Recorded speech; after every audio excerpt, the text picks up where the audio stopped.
সাহাবায়ে কেরাম রিদওয়ানুল্লাহু তাআলা আলাইহিম আল্লাহ পাক রব্বুল আলামিনের পয়গম্বরের কাছে আবেদন করেছিলেন, পয়গম্বর, ওগো আল্লাহর পয়গম্বর, যে মালিকের ইবাদত করি মালিককে দেখার তৌফিক তো আমাদের নাই। তাম পৃথিবীর মধ্যে যত মানুষ আছে সমস্ত মানুষই তো আল্লাহকে দেখতে চায়, কিন্তু এই চর্মচোখ দ্বারা আল্লাহ পাক রব্বুল আলামিনকে দুনিয়ার মধ্যে দেখা সম্ভব না। বলেন সম্ভব? অথচ আমি যে ব্যাপারটা নিয়ে আলোচনা করব, আল্লাহ পাক রব্বুল আলামিন বান্দার এতে একেবারে কাছে থাকে। কত কাছে থাকে? সূরাতুল বাকারার 186 নম্বর আয়াতের মধ্যে আল্লাহ পাক রব্বুল আলামিন বলতেছেন,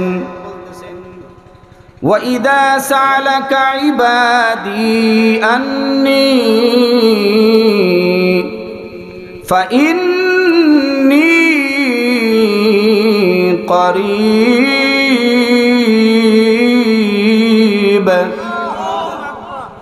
আল্লাহ পাক রব্বুল আলামিন বলেন, হে আমার বন্ধু, ওগো আমার হাবিবুল্লাহ, মোহাব্বতের হাবিব, ওয়াইদা সালাকা ইবাদি আন্নি, যখন আমার বান্দারা তোমার কাছে আমার সম্পর্কে প্রশ্ন করবে, আমার সম্পর্কে যখন আমার বান্দা বান্দি তোমার কাছে আয়েশা জিজ্ঞাসা করবে, ফাইন্নী করিব, তখন তুমি বলবা নিশ্চয় আমি আল্লাহ তাদের অতি কাছে অতি নিকটে আসি। বলেন সুবহানাল্লাহ। প্রশ্ন হইল কত কাছে? আল্লাহ পাক রব্বুল আলামিন এটাও এই আয়াতের শেষের দিকে ভেঙে দিলেন, উজিবুদ দাওয়াতাদ দাঈ ইযা দাআন। আল্লাহ বলেন কত কাছে? এত কাছে। উজিবুদ দাওয়াতাদ দাঈ, আমি আল্লাহ বান্দা বান্দি যখন তারা আমাকে স্মরণ করে, যখন আমি আল্লাহ পাক রব্বুল আলামিনকে ডাকে, আমি আল্লাহ তাদের এত কাছে থাকি, এত কাছে থাকি, আমি আহ্বানকারীর বান্দার ডাকে সাড়া দেই। শুনে, আল্লাহ শুনে সাড়া দেয়। তা কত কাছে? একটা উদাহরণ দেই। এই মাহফিলের মধ্যে কয়েক শ্রেণীর লোক থাকে। একটা শ্রেণীর লোক হচ্ছে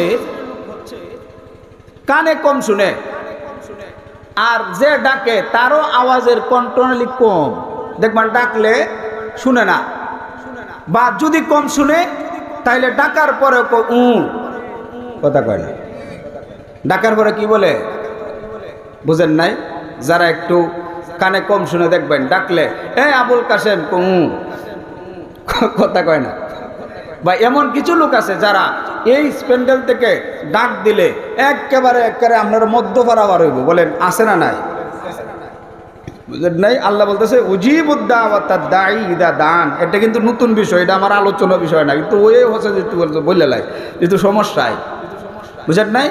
আল্লাহ বলেন আমি বান্দার ডাকে সাড়া দেই। যে কত কাছে, যে অনেক মানুষ পৃথিবীর মধ্যে আছে যারা কানে কম শোনার কারণে ডাকে কিন্তু শুনে না, ডাকে কিন্তু শুনে না, কিন্তু আল্লাহ পাক রব্বুল আলামিন ডাক দিলে শুনে। আল্লাহ পাক রব্বুল আলামিন, ভাই এদিকে তাকেন, আল্লাহ কি বলেন? যে আমি তার ডাকে সাড়া দেই। এমন কি উজিবুদ দাওয়াতাদ দাঈ ইযা দাআন। শুনি। এরপরেও এই আয়াত থেকেও আল্লাহ যে কত কাছে এটা এখনো শেষ হয়েছে না। বলেন ঠিক না? ঠিক।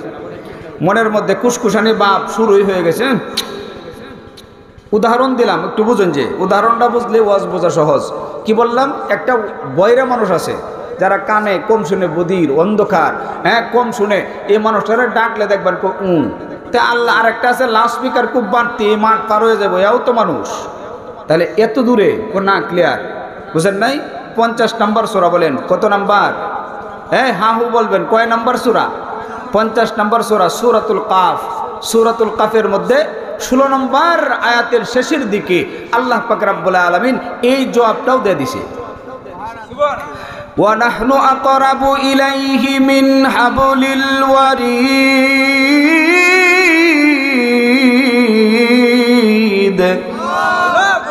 আমার কথা না, আল্লাহ।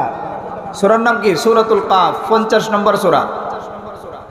আল্লাহ পাক রব্বুল আলামিন বলেন, ও দুনিয়ার মানুষ, আমি আল্লাহ কত কাছে কত কাছে। এর আগে সূরাতুল বাকারার মধ্যে 186 নম্বর আয়াতের মধ্যে আল্লাহ বলেন, বান্দা যখন ডাকে আমি আল্লাহ তাদের আহ্বানকারীর ডাকে সাড়া দেই। এরপরেও প্রশ্নের জবাবটা রয়ে গেল, কারণ কত দূরে আল্লাহ তাকে এটা জানা যায় না। সূরাতুল কাফের 50 নম্বর সূরা। ও পর্দার আড়ালের মা, ও গো মা, তোমার আমার আল্লাহ তোমার কত কাছে থাকে। 16 নম্বর বা গালেবান 17 নম্বর আয়াতের শেষের দিকে আল্লাহ বলতেছেন, ওয়া নাহনু আকরাবু ইলাইহি মিন হাবলিল ওয়ারিদ। আল্লাহ পাক রব্বুল আলামিন বলেন, আমি আল্লাহ তোমার এত কাছে, হাবলুল ওয়ারিদ তোমার যত কাছে, এর চাইতে আরো নিকটে আমি আল্লাহ তোমার বসবাস করি। হাবলুল ওয়ারিদ কারে কয়? হাবলুল ওয়ারিদ হইল প্রত্যেকটা মানুষের সাথে একটা কলব আছে, কলব অন্তর।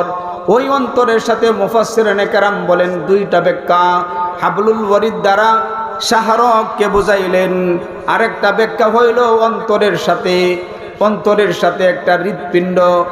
এর চাইতে আমি আল্লাহ পাক রব্বুল আলামিন আল্লাহ বলেন, শাহরগের চাইতে আমি আল্লাহ বান্দার আরো কাছে থাকি। এই জন্যই তো আল্লাহ পাক রব্বুল আলামিন মনের গোপন কথা আপনি মনে মনে যা ধারণা করতেছেন যে আজকে আমি চুরি করাম, মুখ দ্বারা বলেন নাই, মনে আসছে, এটাও আল্লাহ জানে। কিন্তু আল্লাহ বলেন, জানার পরেও আমি আল্লাহ এটা ধরব না। কেন? আমি আল্লাহ মাফ করে দিব। বুঝতে পারছে? তাহলে আল্লাহ কত কাছে, এরপরেও তো আমরা দেখি না। বলেন ঠিক না বেটি? হ্যাঁ, এই জন্য ভাই দুষ্ট বুজুর্গ, আল্লাহ পাক রব্বুল আলামিন অতি কাছে, এত কাছে তাকে রব্বে করিম, হ্যাঁ, যে হাবলুল ওয়ারিদের চাইতে আরো কাছে আল্লাহ পাক রব্বুল আলামিন তাকে। এরপরেও আমরা যখন আল্লাহর কুদরতি পায়ে সেজদা দেই, বান্দা এবং আল্লাহর মধ্যে তাআল্লুক এবং মুআল্লা সবচাইতে সুসম্পর্ক গড়ার মাধ্যম হচ্ছে সেজদা দিয়া, হ্যাঁ, আল্লাহর কাছে চাওয়া, মানে নামাজের সুরতে। বলেন সুবহানাল্লাহ, নামাজের সুরতে। এখন তো আমরা সাহিত্যও জানি না। বলেন ঠিক না বেটি? সূরাতুল বাকারার 45 নম্বর আয়াত, এই আয়াতের মধ্যে আল্লাহ কি বলে দেখেন, ওয়াস্তাঈনু বিস-সাবরি ওয়াস-সালাহ ওয়া ইন্নাহা লাকাবীরাতুন ইল্লা আলাল খাশিঈন।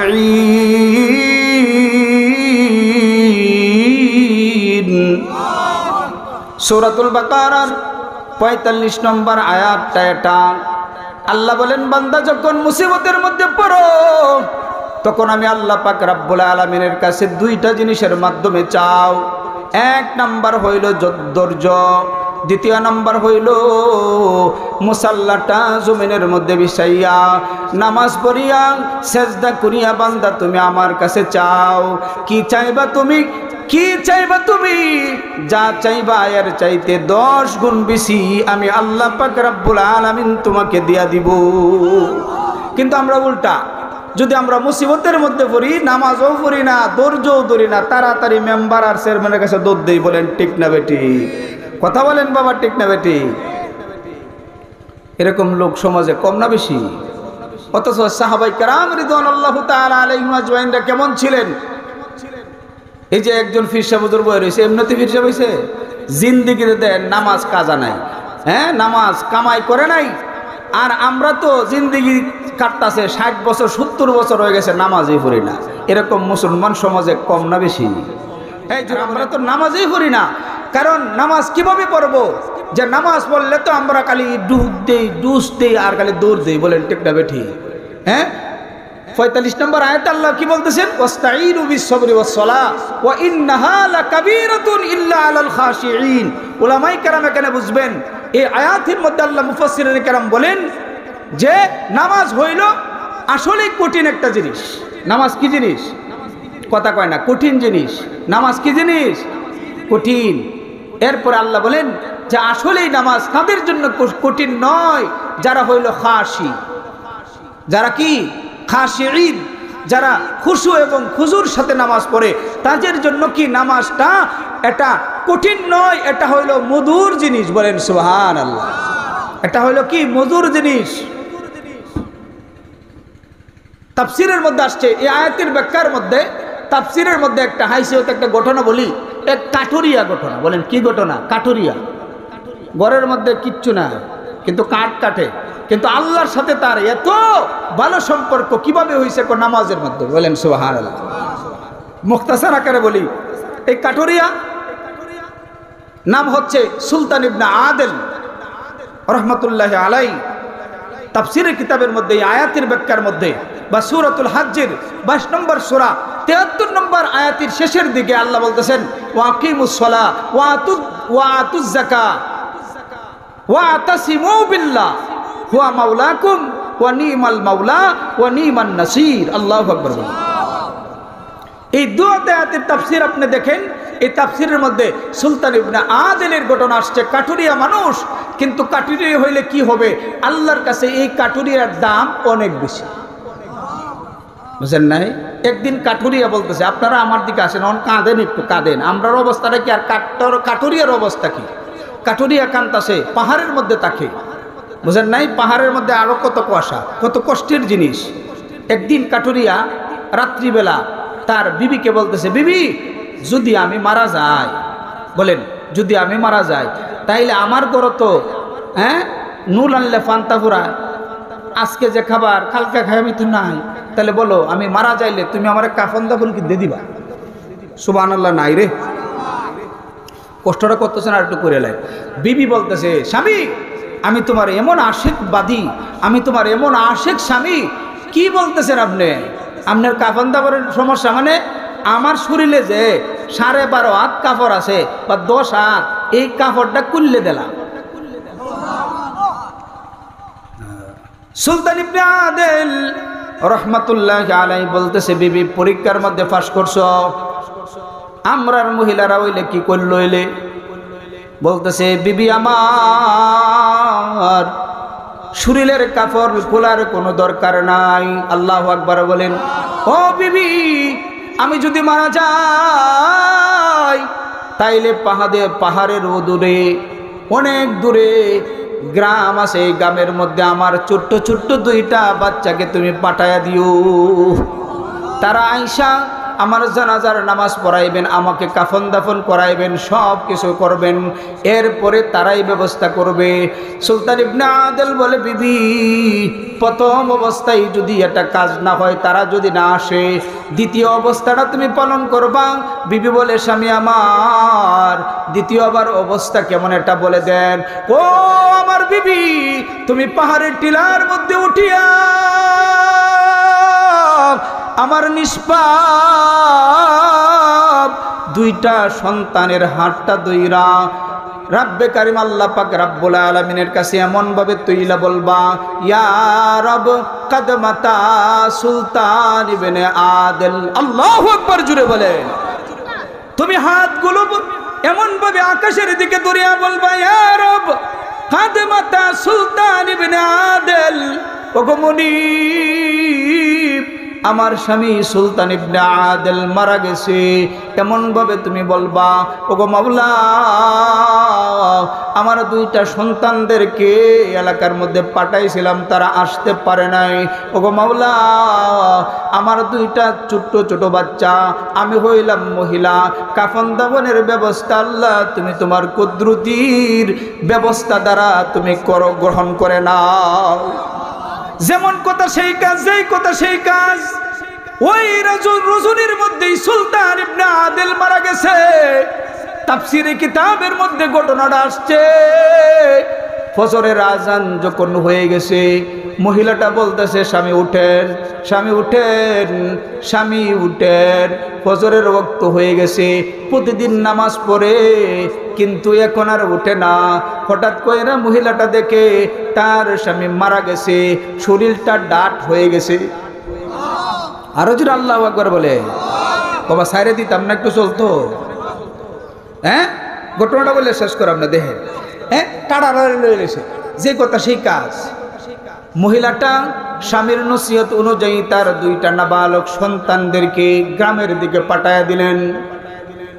মসজিদের মধ্যে আয়েশা বলতেছে, ও মসজিদের মুসল্লিরা, আমার আব্বা পাহাড়ের মধ্যে তাকে, তার নাম হইল সুলতান ইবনে আদেল, সে মারা গেছে, আপনারা আসেন, আমরা দুইটা ভাই হইলাম নাবালক, আমাদেরকে দেখার মতো কেউ নাই, আমাদের শুধু মা আছে আর কেউ নাই, আপনারা আসেন, আমার আব্বাকে কাফন দাফনের ব্যবস্থা করতে হবে, গোসলের ব্যবস্থা করতে হবে, সব কিছু আপনারাই করবেন।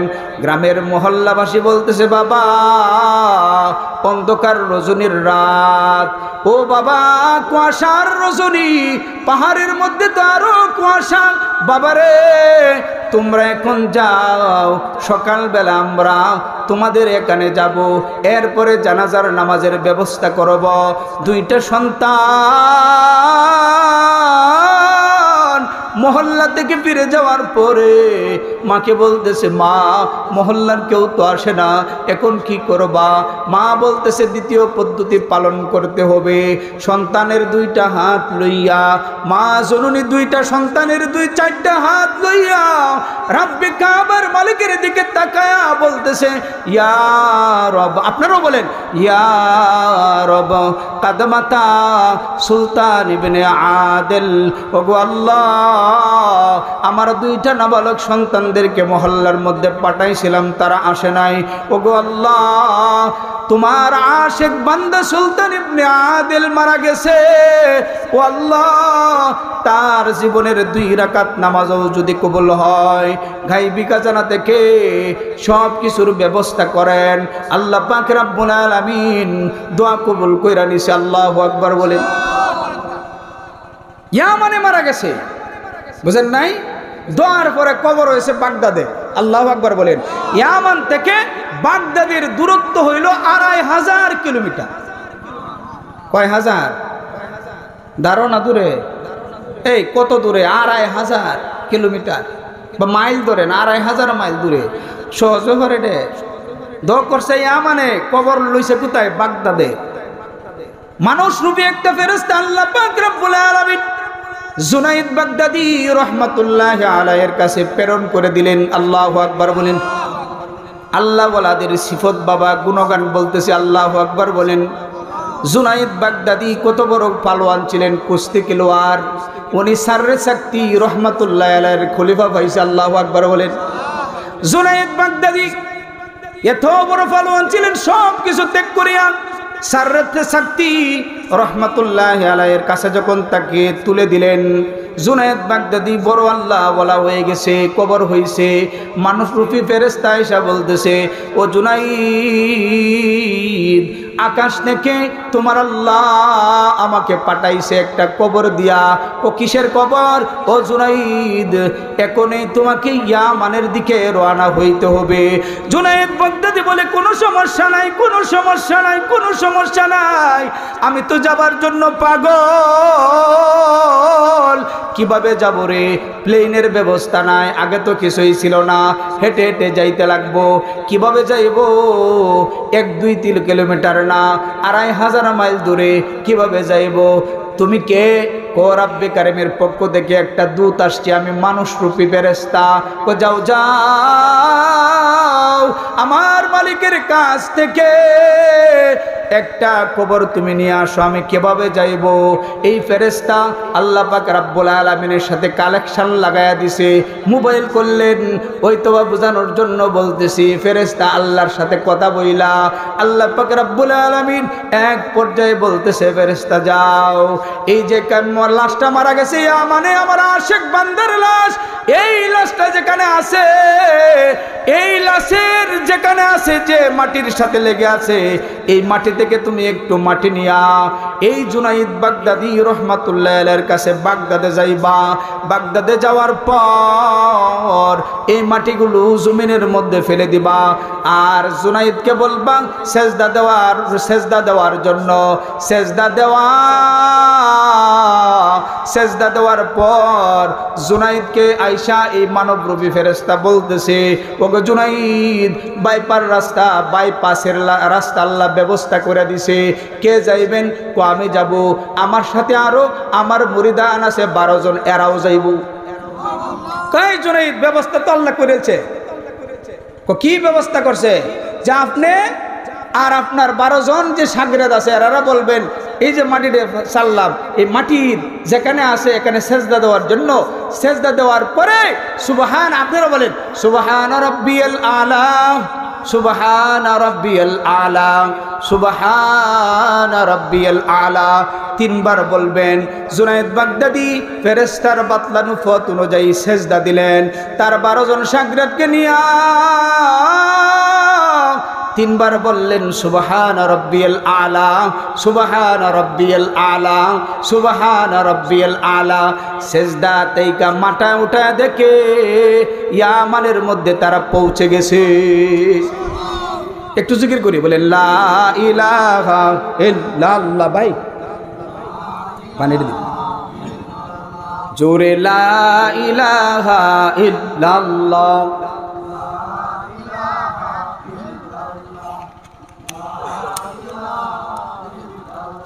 জোরে লা ইলাহা, লা ইলাহা ইল্লাল্লাহু মুহাম্মাদুর রাসূলুল্লাহ।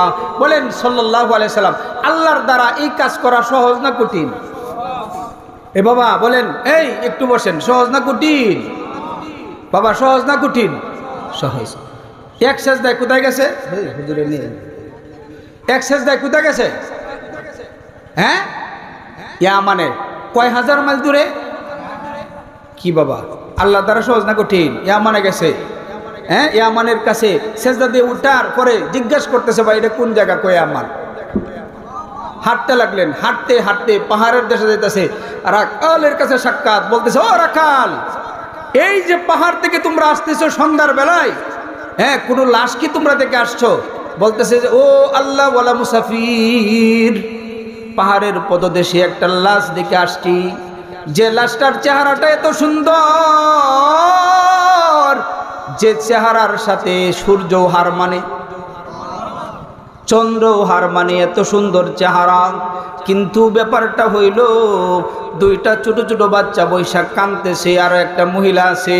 আল্লাহর ওলি এমন চেহারা, তো মানুষটা আল্লাহর ওলির ছাড়া হইতেই পারে না। রাকালেরা বলতেছে, জুনায়েদ বাগদাদি রহমাতুল্লাহ আলাইহি বলতেছে, বন্ধুরা আসো, এই লাই হইল আল্লাহর ওলি। বলেন সুবহানাল্লাহ। সুলতান বিন আদিলের কাছে চলে গেলেন, মুক্তাসার আকারে বলতেছে হুজুর আয়সা পড়বেন। বুঝেন নাই? গেলেন, যাওয়ার পরে মহিলা দেহে বুঝেন নাই একটা জুব্বা ছিল, জুব্বা আগেই বলে গেছেন বিবি শাড়ির দরকার নাই, জুব্বাটা সিরা মাথা থেকে নিয়া অর্ধেকটা শরীর দিবা, আর অর্ধেকটা শরীর যেটা বাকি থাকবে এটার মধ্যে গাছ দিয়ে দিবা। এক পর্যায়ে জুনায়েদ বাগদাদি 12 জন শাগিরাত নিয়ে চলে গেলেন। দেখে আল্লাহর ওয়ালা, আল্লাহর ওলির চেহারাটা চন্দ্রের চাইতে আরো সুন্দর হয়ে গেছে। জুনায়েদ বাগদাদি রহমাতুল্লাহ আলাইহি বলতেছে, মা তুমি চলে যাও, পর্দা রক্ষা করো, আমরা এসে পড়েছি। জুনায়েদ বাগদাদি রহমাতুল্লাহ আলাইহি তার 12 জন খলিফাকে বলতেছে, ও খলিফারা বন্টন করে দিলেন। কেউকে বললেন বাঁশ কাটার জন্য, কাউকে বললেন গুরুস্থান কোদার জন্য, আর কয়েকজনকে বললেন কি অবস্থাটা শুরু হচ্ছে বলেন লা ইলাহা, জোরে লা ইলাহা, লা ইলাহা, লা ইলাহা, লা ইলাহা ইল্লাল্লাহ, লা ইলাহা ইল্লাল্লাহ। জুনায়েদ বাগদাদি রহমাতুল্লাহ আলাইহি এমন ভাবে সবকিছু করে দিলেন। হযরত জুনায়েদ বাগদাদি বলতেছেন, এই এই এই যে আল্লাহ ওয়ালার, আল্লাহর ওলির শরীরের মধ্যে কাফর নাই, এখন তো কাফরের ব্যবস্থা আল্লাহ কিবা করে দিলেন। হুয়া মাওলাকুম ফানিমাল মাওলা ওয়া নিমান নাসির। বাবারে তোমরাও যদি নামাজ পড়ো তাইলে আল্লাহ পাক রাব্বুল আলামিন তোমার অভিভাবক হয়ে যাবে। কত অভিভাবক, যে সর্বোত্তম অভিভাবক, কত সাহায্যকারী, কে দুনিয়ার মধ্যে আল্লাহ হয়ে যাবেন তোমার উত্তম সাহায্যকারী। বলেন সুবহানাল্লাহ। যে ঘটনাটা এই আল্লাহর ওলি কাটুরিয়ার সাথে ঘটছে, সুলতান ইবনে আদিলের সাথে। জুনাইদ বাগদাদি বলতেছে, এই সাথীরা নেও আমার 40 হাত মাথার ফাগড়িটা দিয়ে দিছি। সুবহানাল্লাহ বলে। তার শাগরেদ যারা ছিল 12 জন, তারা বলতেছে, গো আল্লাহর ওলি, আপনার 40 হাত পাগড়িটা দিয়ে দিছেন, তাইলে আমাদের ডোনেন। আল্লাহু আকবার বলে। একটু আগে কাফনের কাপড় নাই, এখন কাফনের কাপড়ের অভাব নাই। আল্লাহু আকবার কয় না? এর নাম হচ্ছে হুয়া মাওলাকুম ফানিমাল মাওলা ওয়া নিমান নাসির।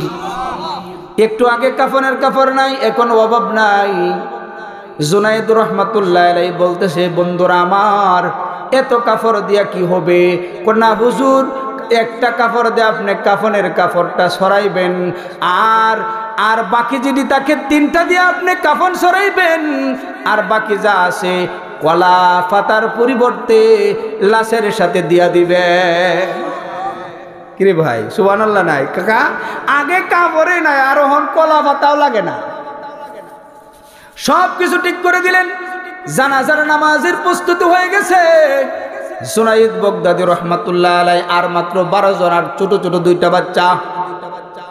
আল্লাহু আকবার বলবে এমন অবস্থায় হঠাৎ কইরা একজন বড় বুজুর্গ, আল্লাহ বলা অনেক লম্বা মানুষ, জুনাইদ বাগদাদি রহমাতুল্লাহ আলাইহির হাতটার মধ্যে দইরা বলে, জুনাইদ, জানাজার নামাজ এখন হবে না, জানাজার নামাজ আরো দেরি হবে। আল্লাহু আকবার বলেন।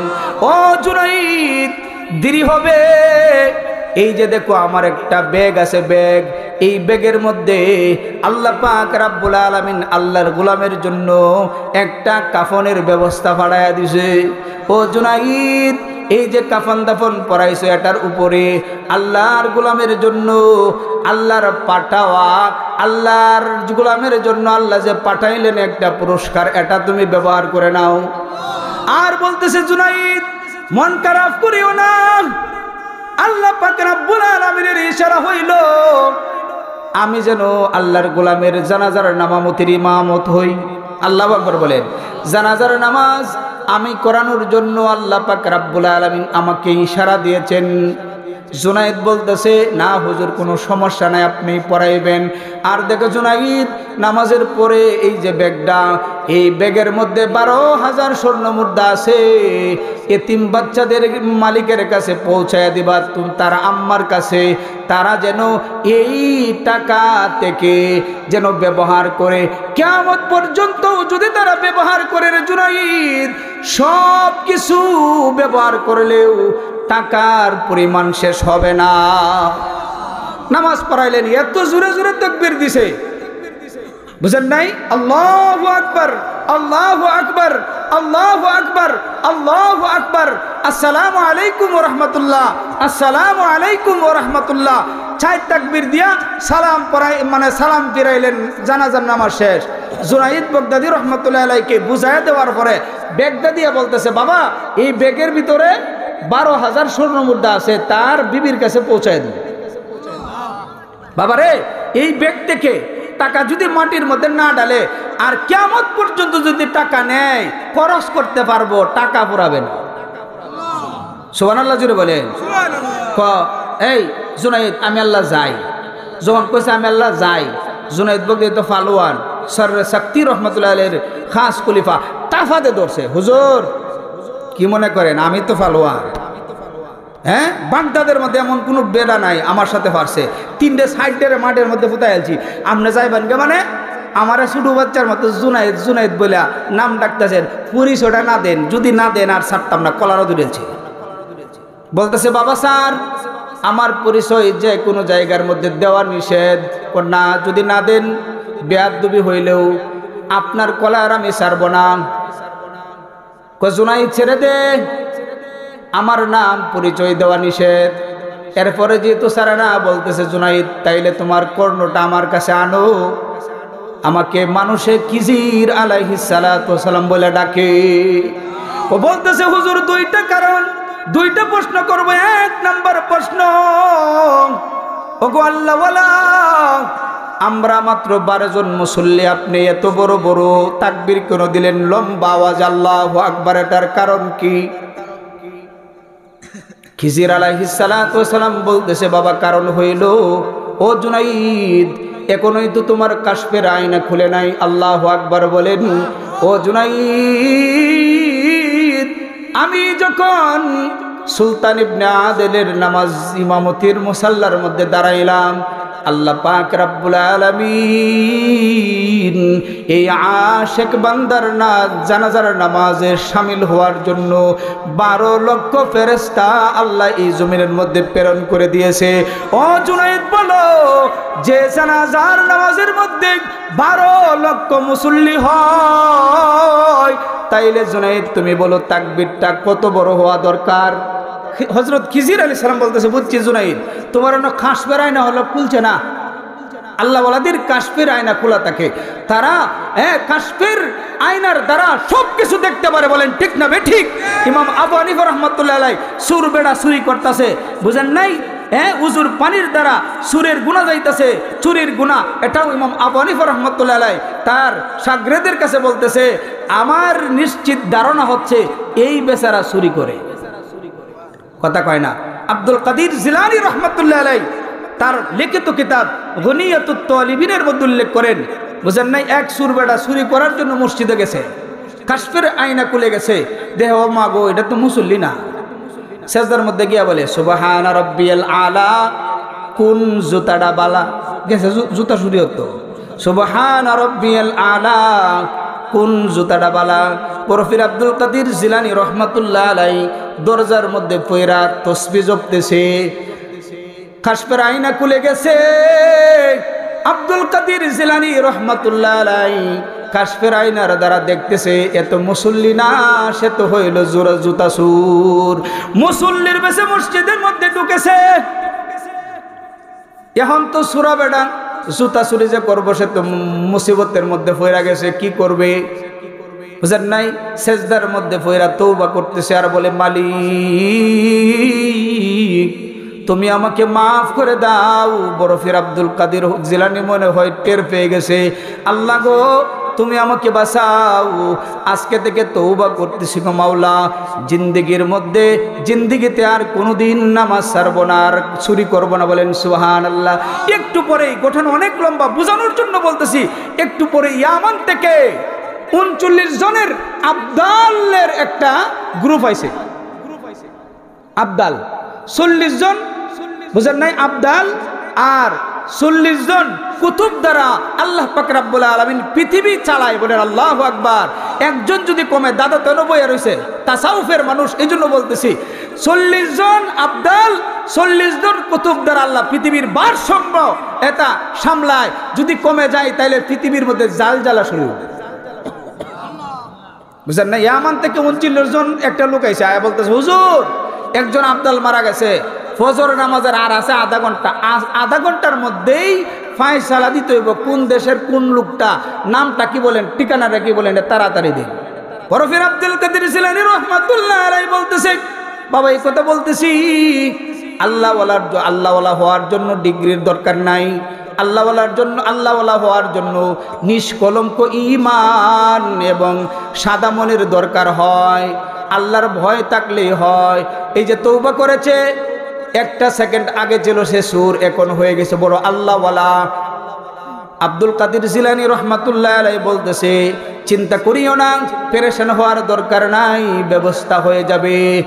আবার বলতেছে 39 জনের গ্রুপ আব্দুল্লাহ বলেন, ওগো আল্লাহর কুতুব, কিভাবে ব্যবস্থা করব, কোন দেশের মধ্যে যাইতে হবে আমাদেরকে বলেন, ফজরের আগেই তো তার নামটা তালিকার মধ্যে তুলতে হবে। যাওয়ার দরকার নাই, আমার মসজিদের মধ্যে ঢুইকা দেখো একটা লোক সেজদার মধ্যে পয়রা কাঁদতেছে, চোখের পানি জড়াইতেছে, কাঁদতেছে আর চোখের পানি ফলাইতেছে। সেজদা থেকে মাথাটা উঠাও, তার নামটা আবদালের নামের মধ্যে তোমরা লিখে দাও। 39 জন মসজিদের মধ্যে ঢুকিয়া তাকে সেজদা থেকে উঠাইয়া দেখে তার মুখের মধ্যে দাড়ি নাই। আল্লাহু আকবার বলে। বরফির আব্দুল কাদির জিলানী রহমাতুল্লাহ আলাইহি বলতেছে, দাড়ি নাই হইছে, কি হইছে?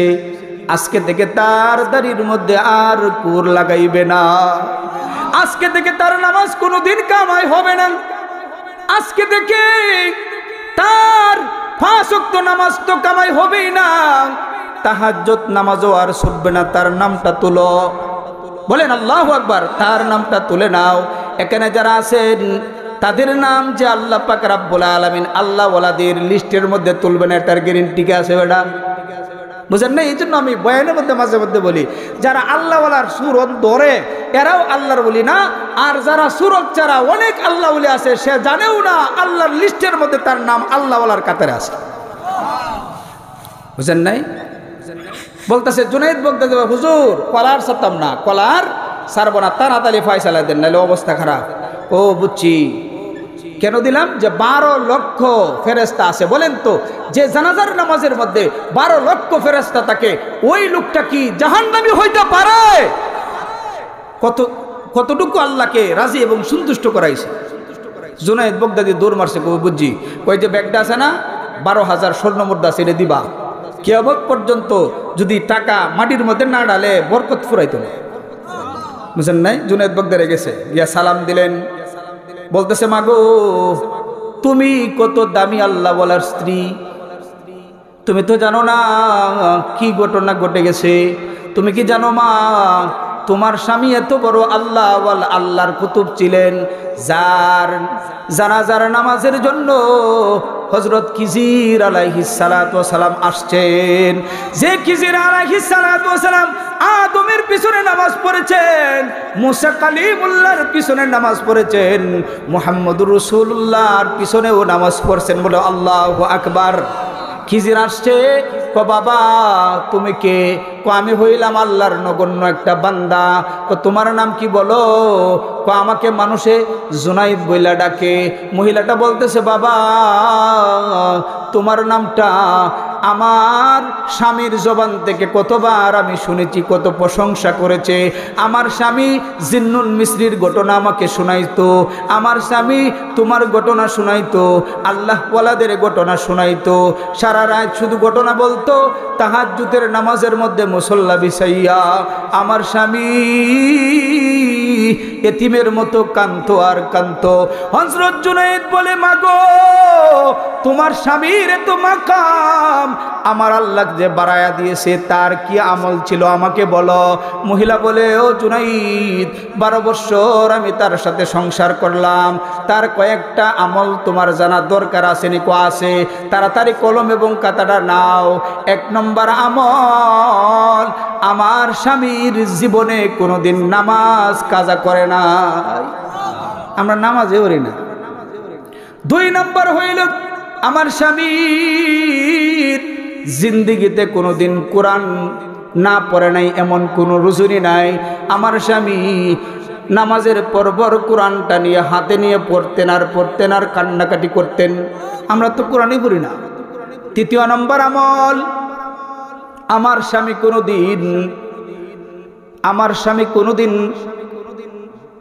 স্বামী কোনোদিন তাহাজ্জুদের নামাজ কামায় হয় নাই, কাজা হয় নাই। আল্লাহু আকবার বলেন। 4 নম্বর হইল আমার স্বামী কোনোদিন বেহালাল মাল তার পেটের মধ্যে ঢুকে নাই। আমার স্বামী সারাদিন কাট কাইটা বাজারের মধ্যে বিক্রি করে কয়েক টাকা আনতো, আর আমরা এগুলো খাইতাম হালাল।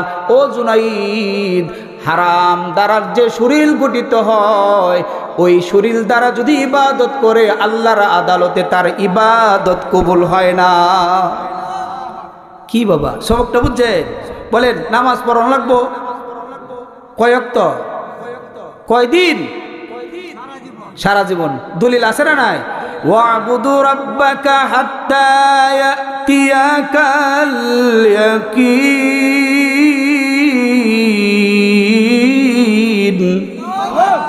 নামাজ পড়ব কতদিন? যতদিন না মৃত্যুর আগ পর্যন্ত, না মৃত্যু আসে, মৃত্যুর আগ পর্যন্ত নামাজ পড়নই লাগবে। না একদিন, 1 সপ্তাহ, 1 মাস, না মৃত্যুর আগ পর্যন্ত। আল্লাহ পাক রব্বুল আলামিন আমাদেরকে যে আলোচনা আমি করেছি, আসলে ভাই আলোচনা করার যোগ্যতা আমার নাই, আমার উস্তাদরার নির্দেশ কিছু কথা বলা, এই জন্য বললাম। বিশেষ করে আমার জন্য দোয়া করবেন, যেন আল্লাহ পাক রব্বুল আলামিন দ্বীনের খাদেম হিসেবে আমাকে কবুল করেন। হায়াত বাকি তো মুলাকাত বাকি। আসসালামু আলাইকুম ওয়া রাহমাতুল্লাহি ওয়া বারাকাতুহু।